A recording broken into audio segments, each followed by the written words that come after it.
I'm really excited to kick off this final panel. We're throughout the day been talking about resilience, how electrification plays into that as a solution for the climate crisis. And today, with this panel now, we really want to focus on the vision for the Palisades and Los Angeles as a whole, how electrification can bring us to a stronger future together.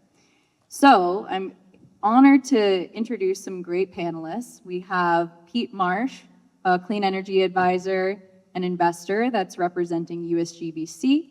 He was previously our moderator on our last panel, so we're grateful to have him here back again. We also have Heidi Adams with Base Studios. We have Steve Baule with the LA Mayor's Office of Sustainability, and Sheryl Rosenbaum, our Resilient Palisades member, who was a Pali Microgrid project manager as well. And today our panel will be moderated by Molly Crete with the Los Angeles Cleantech Incubator. So we're super grateful for all of these folks being here today and helping us learn more and envision what the Palisades really can look like with electrification as its solution in rebuilding. With that, Molly. Thank you so much. Well, thank you all for being here and for listening to us. Very excited. As Charlotte mentioned, I'm from the Los Angeles Cleantech Incubator. If you don't know what that is, we are an organization that supports early stage startups with their innovations and getting that kind of out into the market. Also, we work on public-private partnerships, do a lot of work with the city and USGBC and some of the folks here. Heidi is actually one of our portfolio companies.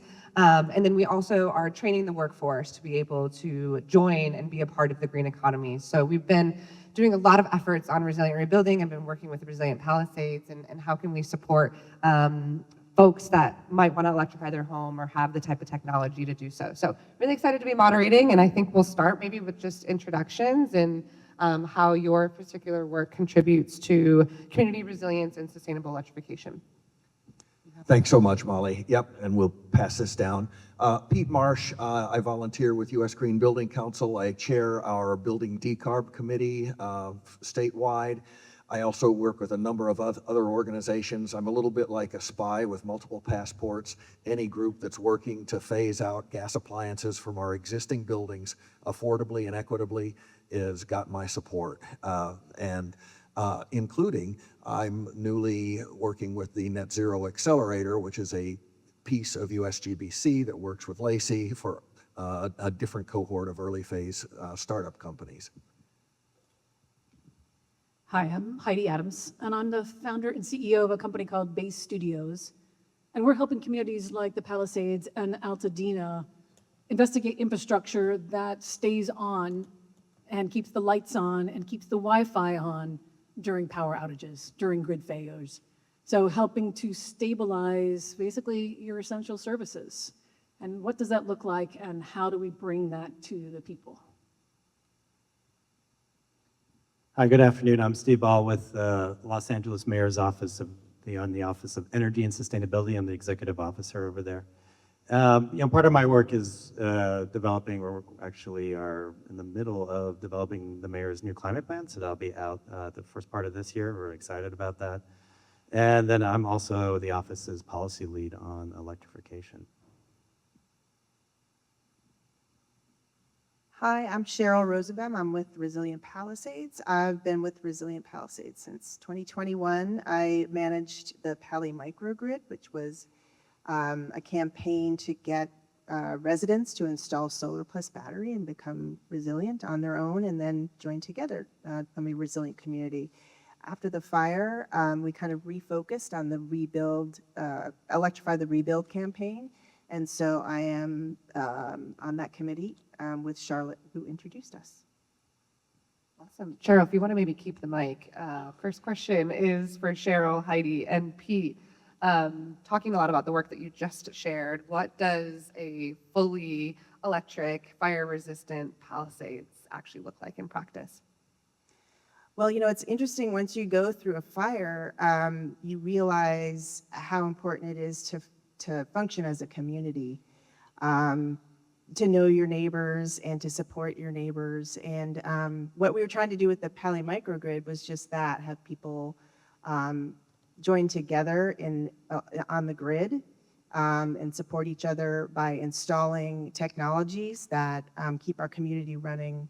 And so what we're trying to do is kind of build on that with the Electrify the Rebuild campaign, and just have our neighbors join together to make a more resilient Palisades.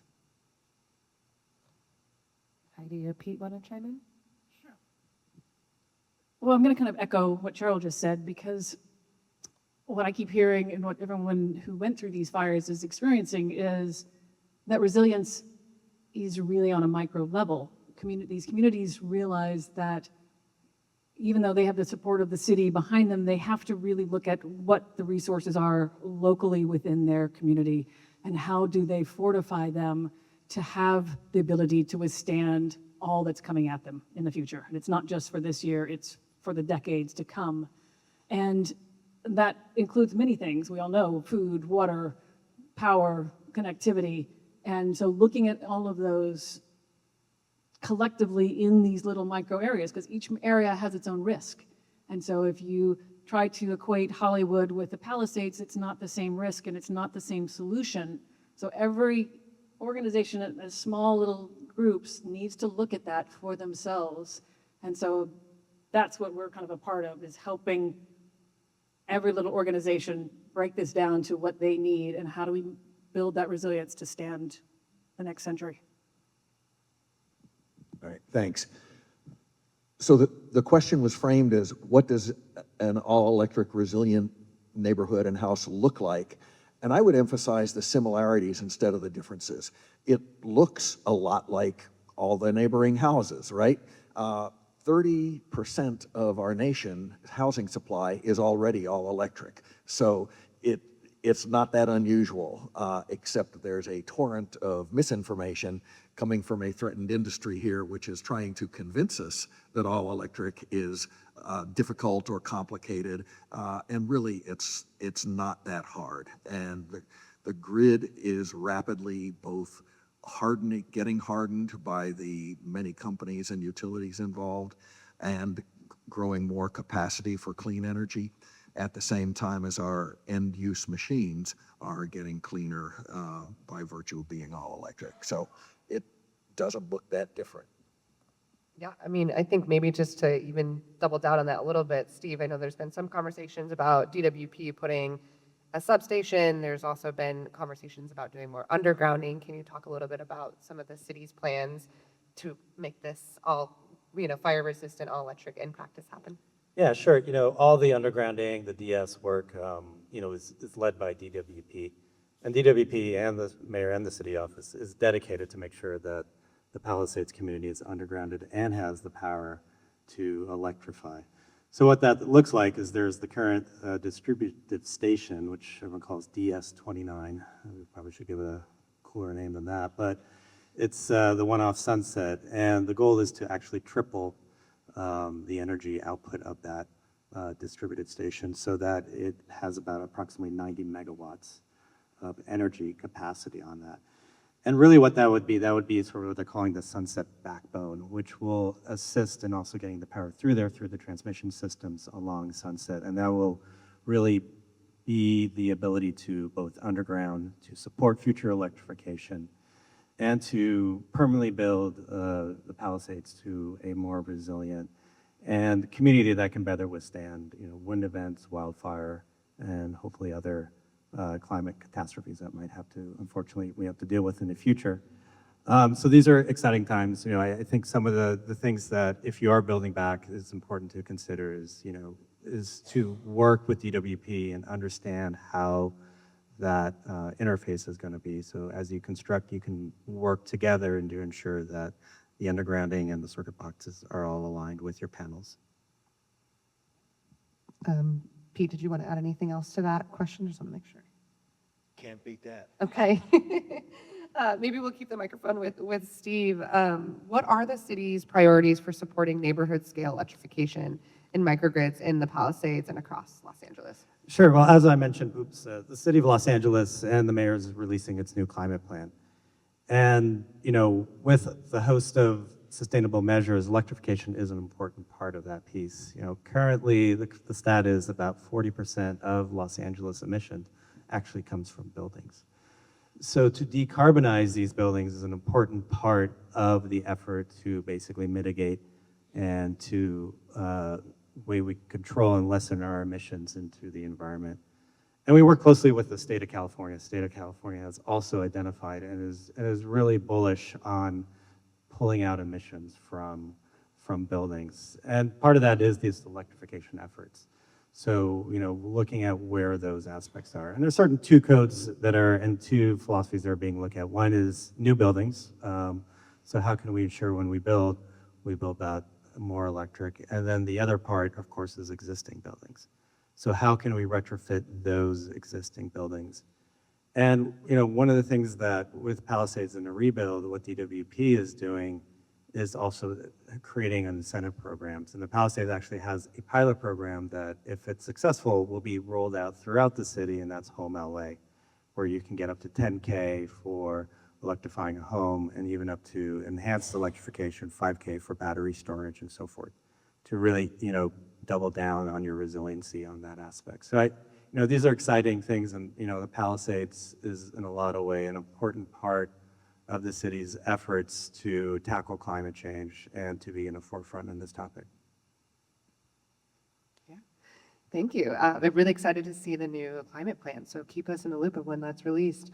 Sheryl, I know you've been going through a lot of this as well, you know, with the work that you're doing with Resilient Palisades in your own individual home. What lessons from the Palisades projects or other model communities can be applied to support our rebuilding efforts? So, as Steve was mentioning, you know, this Home LA project is a pilot that other communities will get to use once, you know, we work out the kinks and we make good use of it. The Pali Microgrid campaign that we previously set up was something that neighbors were willing to partake in because they knew Resilient Palisades and they trusted Resilient Palisades. And what we did was we vetted solar installers and made sure the way of doing business, and they signed contracts of specific ways of interacting with our community members, and we really went through a painstaking process to find the right installers. And so I think that rubric can be applied to how we're moving forward here, especially after going through a fire. People become, you know, you find that you are a victim of fraud and other people trying to rip you off, and so you become a little paranoid. So it's nice to have a group like Resilient Palisades who understands these issues, and we're working hard to only really present you with options that are beneficial to your home and your health. And so I think we could build on our Pali Microgrid rubric that way, going forward with our rebuild, Electrify the Rebuild campaign. And then we're coordinating with all kinds of other organizations across the country. People really have been kind in reaching out, and we've been able to talk to a lot of experts, including other communities that have been through this. The Marshall fire happened in Boulder County, Colorado, and they actually established a program where they encouraged people to install all electric. And it was very successful, and they had some encouraging statistics from that fire. They only had 1,100 houses burned down in that fire compared to around 5,600 or so in the Palisades.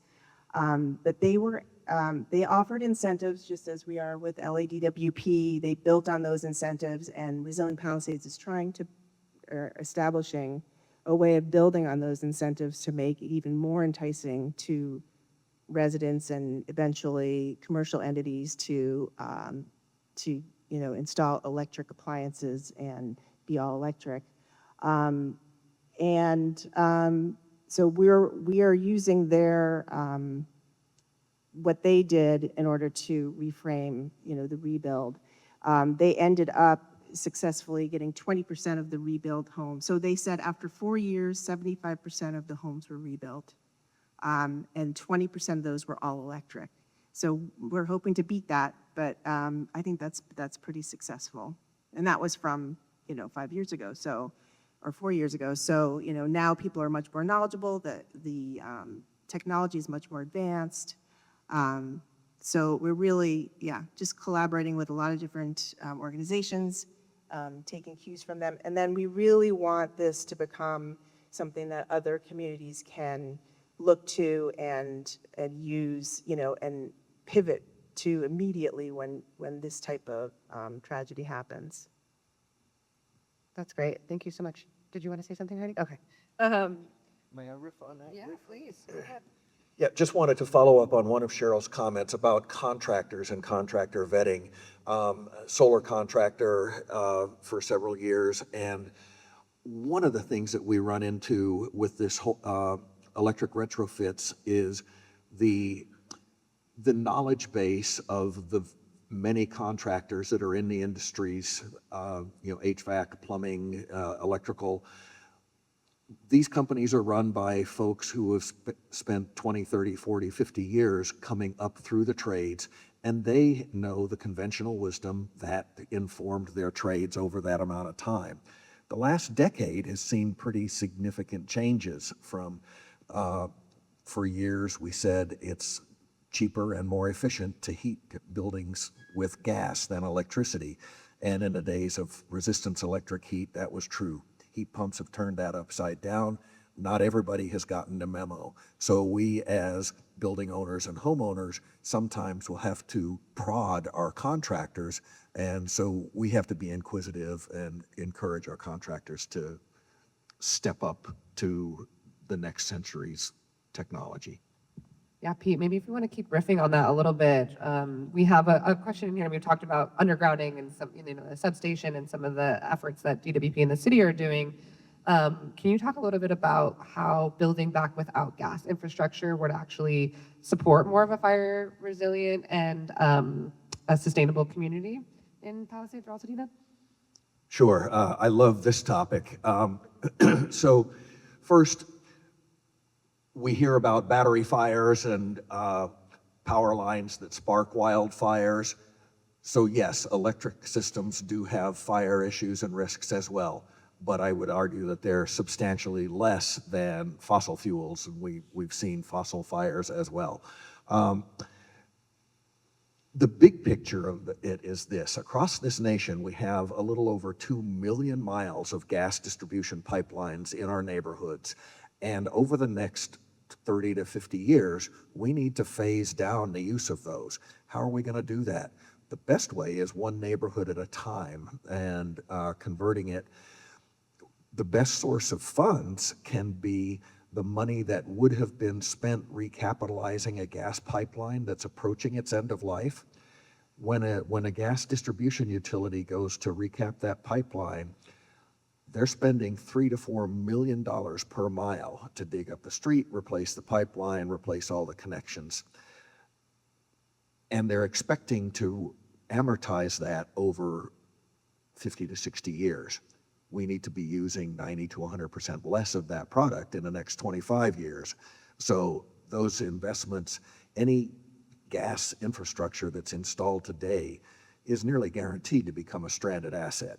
So let's take the money that we would spend recapitalizing the gas pipeline and spend it on electrifying the houses along that section of pipeline, or doing a thermal energy network, which is water in a pipeline, but I won't go into the detail of that right now. Great. Yeah. Anyone else want to add to that? Yeah, I think, so in the bigger picture about it, I think what we also need to realize just individually, being in an all-electric home is healthier as well.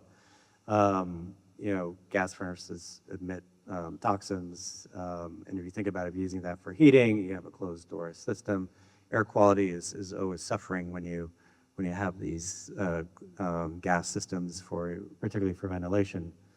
So being all electric is also healthier for the home. It's healthier for the individuals in there, and it's a cleaner system to do that. I think with the technology that we're saying, and Pete made some good points about 30% of the country already has electric.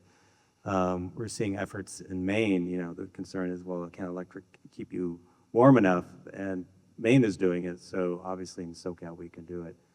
And, I think one of the challenges we do have in SoCal is actually our nice weather, is because, I have people who don't even turn on their heat throughout the whole year.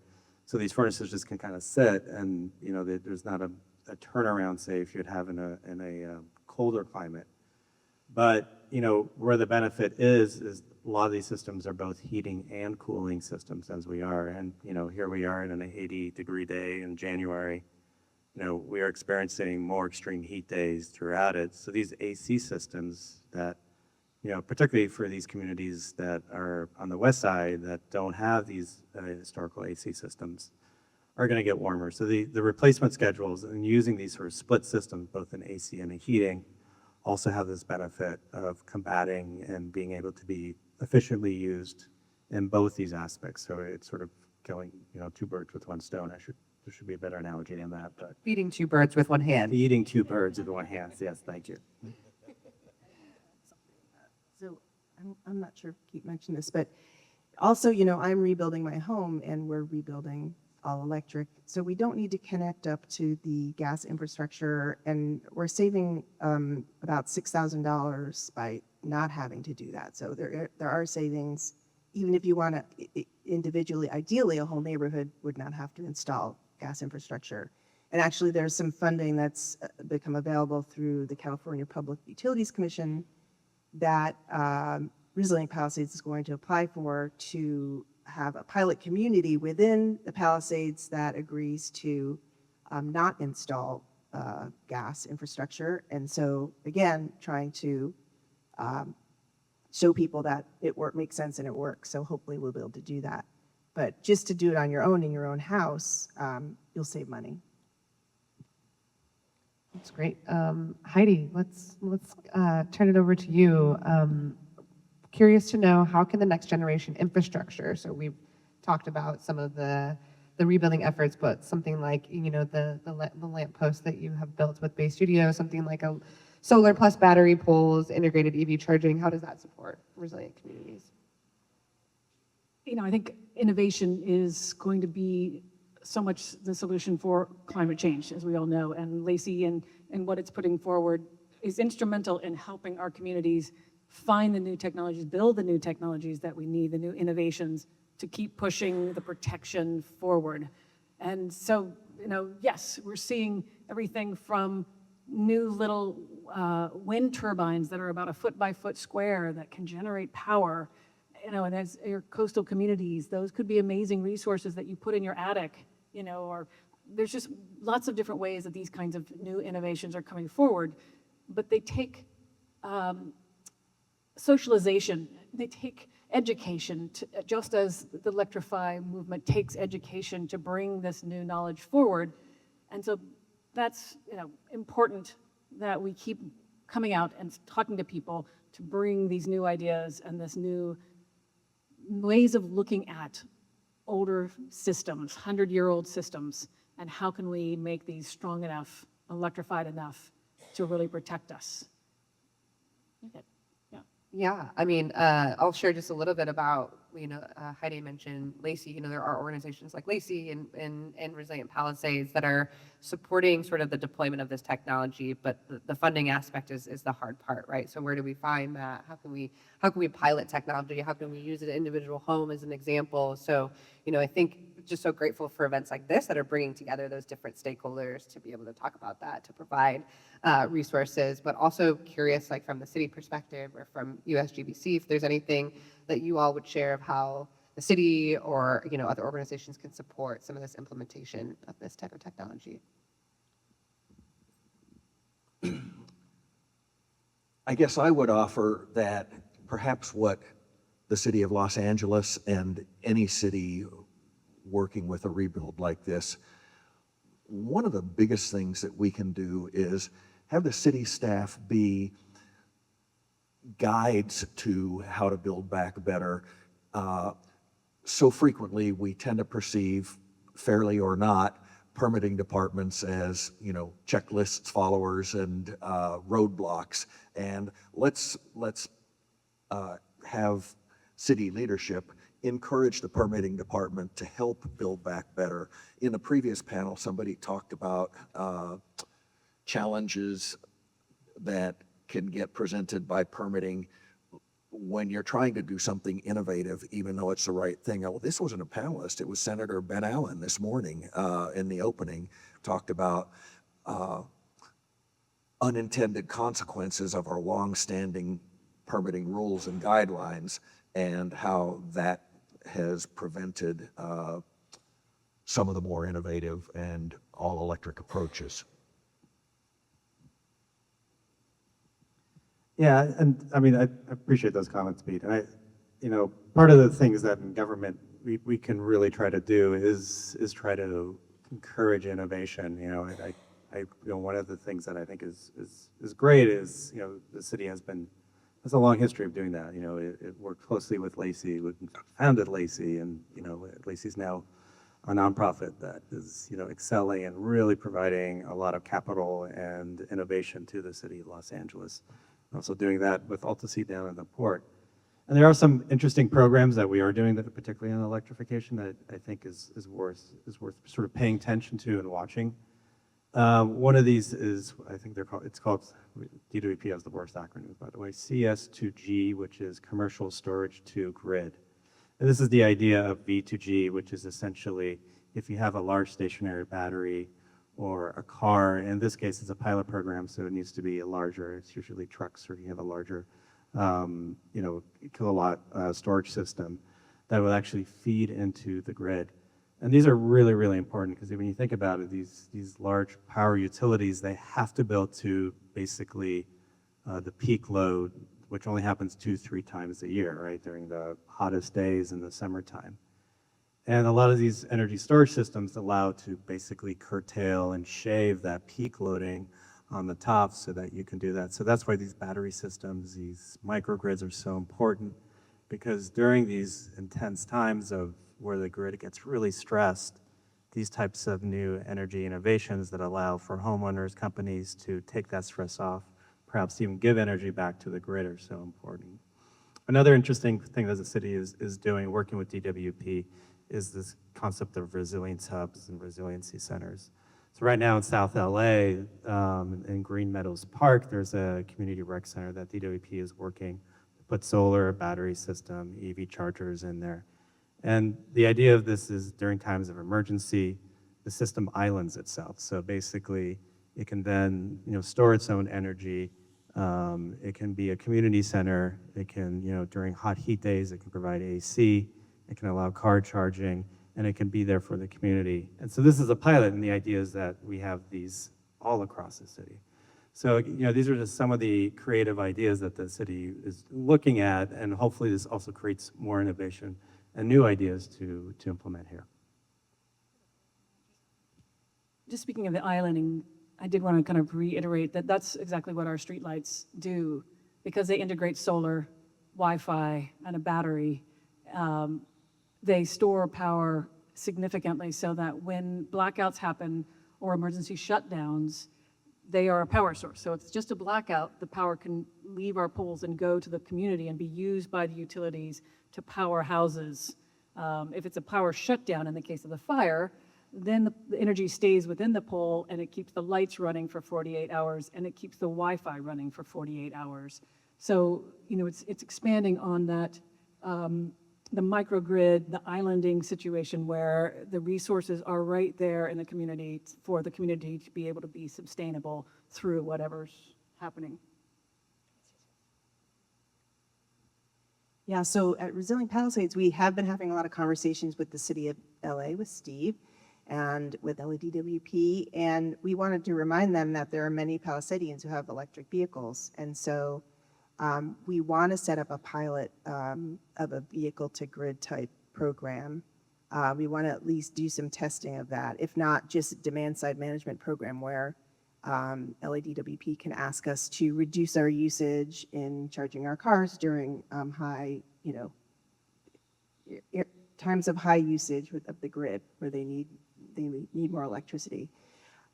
So that's something that Resilient Palisades is working towards getting funding for and getting collaboration. on. And in addition, with the introduction of AI becoming so prevalent in society, a lot of these systems are becoming a lot more accessible. Anything that can talk to the internet, you can control. And utilities now, they're coming out with a new version of the way that they communicate with electrical sources to communicate what the pricing is, and then for that source to communicate what its usage is back, so they can predict how the grid's going to look. So with this new round of this software called OpenADR, there's the ability for people using AI to write their own software to create a platform. So, for example, Resilient Palisades could create a platform where it manages the appliances in the Palisades for whoever wants to partake, and then they could get incentives for becoming part of that program. So these are just all ideas that we have for going forward and working together as a community on that. These are all great. Yeah, you guys are kind of hitting on some of the other questions. I want to take it maybe towards like the future looking, because a lot of this conversation is about the future of electrification in the Palisades. So for all of you to comment on how can fire impacted communities like the Palisades and Altadena that are currently rebuilding become a model for fire resilient, all electric and sustainable neighborhoods across Los Angeles and beyond? Well, I have to start by saying both of these communities are already models for the rest of the nation. On a real intimate level, I've never seen such, I'm going to say call it love, but generosity and outreach in this really challenging time for these people, that they bonded together, that they reached out to each other, that they protected each other. And we don't see that a lot in the United States. And it's been really amazing to see that come through. And can it change how we go forward? Can this example, with how they're rebuilding, with how they're working with the government, with how they're planning to go forward with innovation and with other organizations, can it be a model for something that this country hasn't seen before in many, many years, decades, centuries? I'm really inspired by it. And I think it is the growth of a new electric, brighter future. Yeah, I mean, I think one of the most important thing I think is that is vital is to your point is to be engaged, and that is number one. I think for any resilient community, is to stay engaged, is to keep us in the government on our toes, suggest ideas, and really ask important questions. And I think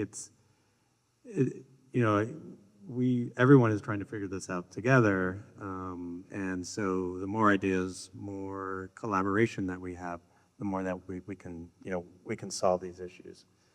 I think another future that we have for the Palisades that could do it, and it's very simple. It's actually just built to code, the California code.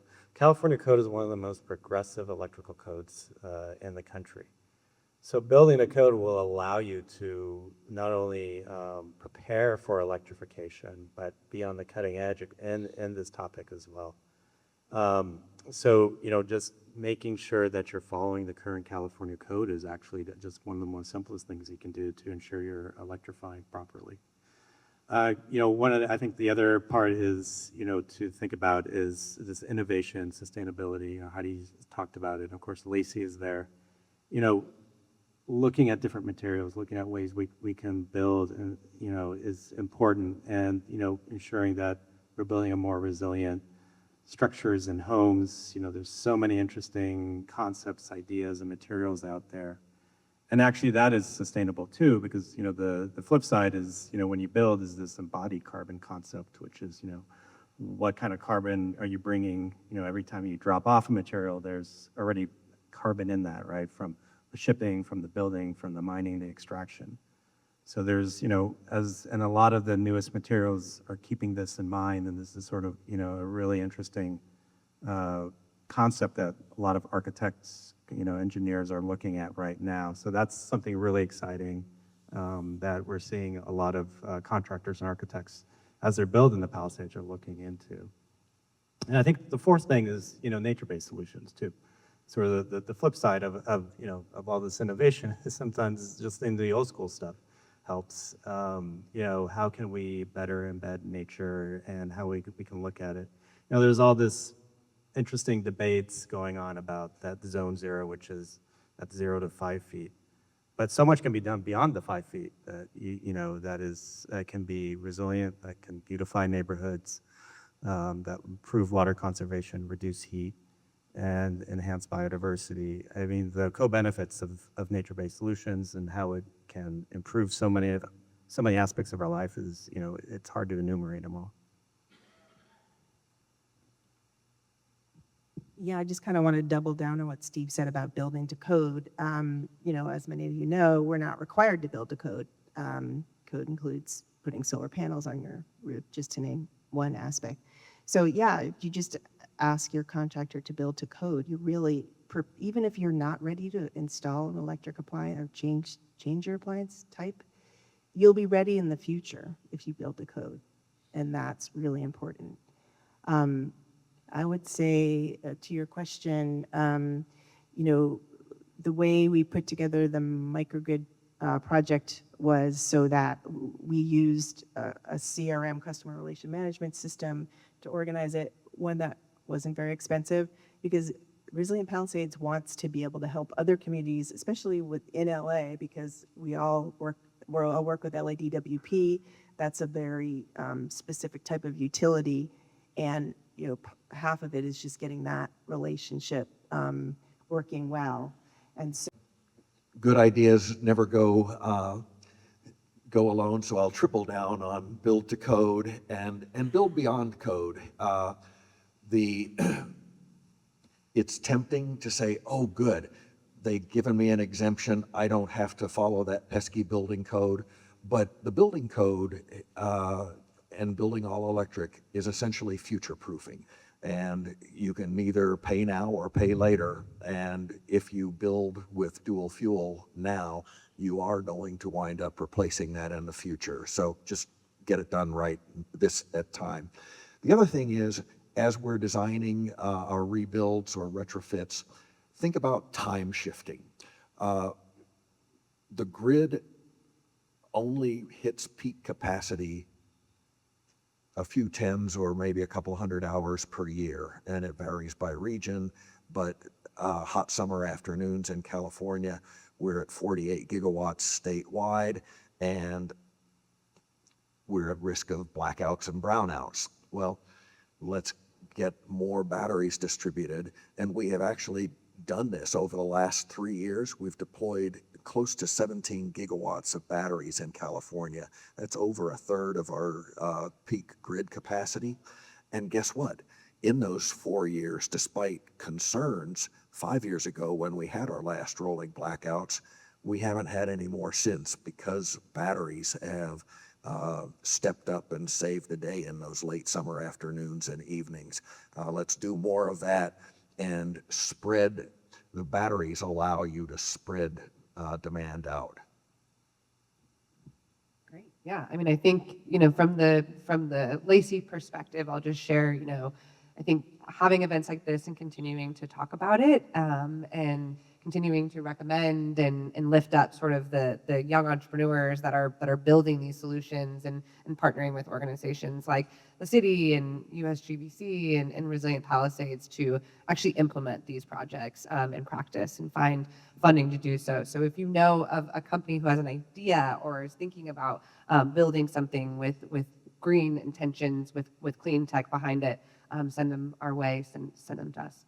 Is there we have about 5 minutes left. I want to just leave if there's anything else that you would want to share of, you know, maybe like one action that we can all take of being community members here within Palisades or nearby.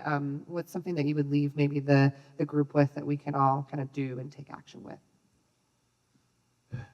So, not the most obvious piece, but I think one of the most important things that we can all do is start asking our state legislatures, because the CPUC isn't going to do this on their own. We need to change our century-old model for how investor-owned utilities operate and reward their shareholders. For a century, we've been our state regulators in this state and most in the US have rewarded utility companies with a guaranteed percentage profit, but only on the amount of money that they spend to build stuff, capital expenses. We need to shift that to performance and encourage the utilities to integrate the solar and batteries on my house and everybody else's house up here. Because until they shift the profit incentive, they are financially and fiduciarily opposed to us building distributed energy. And that's going to be the lowest. Distributed energy, although, is the lowest cost, most resilient approach we can have. So changing the investor-owned utilities misplaced profit incentive. How's that? Yeah, changing the power dynamic, and that's not just the electrical power, but the institutional power dynamics that are also a century year old, like you just mentioned.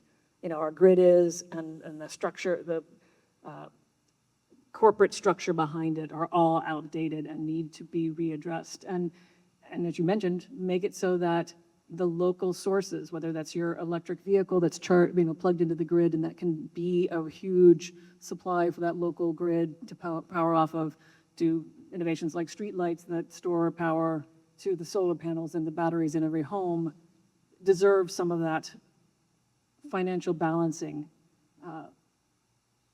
And I think that's part of where, you know, what my comments were on the very last question, that community sharing, not holding everything for yourself that came out of the world wars where you had to protect.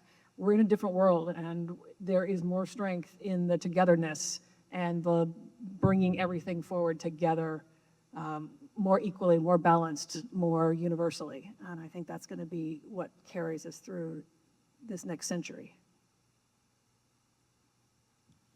Yeah, I think building on both Heidi's and Pete's remarks, and what's unique about Los Angeles, this is really an opportunity, is, we talked about this investor-owned utility system, but in the city of LA, LADWP is yours. It is municipally owned. It is run by the people.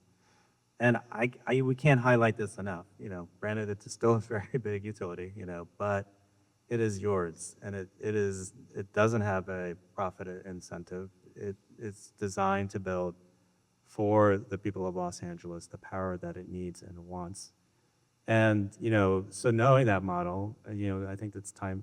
This is a great opportunity for everyone and all the residents to really have that voice and be a participation to talk about this transformation that is needed. Yeah, I mean, just to your point, I think it would be really helpful going forward if the city could kind of characterize different communities that are similar, right? So these communities are in high fire risk areas. These communities have low energy supply, and then kind of work with each of those types and figure out their best programs to work with LADWP. That would be a good one for the climate plan going forward. I think from a community level, I think just as individuals and community members, we owe it to our community to kind of be open-minded about our rebuild and make sure that we're learning about, what the most recent technologies are. I'm not going to say future technologies because they're here now and they're the ones that are going to be more prevalent in the future, and you're kind of doing yourself a disservice if you don't learn about it and understand all the aspects. But then don't feel bad if you don't, go all the way passive house, or, you want to keep your gas stove or whatever it is. But whatever you're doing helps, and it helps you get you towards integrating in with the rest of the community better. Well, awesome. I think that's our time, but thank you so much, Pete, Heidi, Steve, and Sheryl. This was great.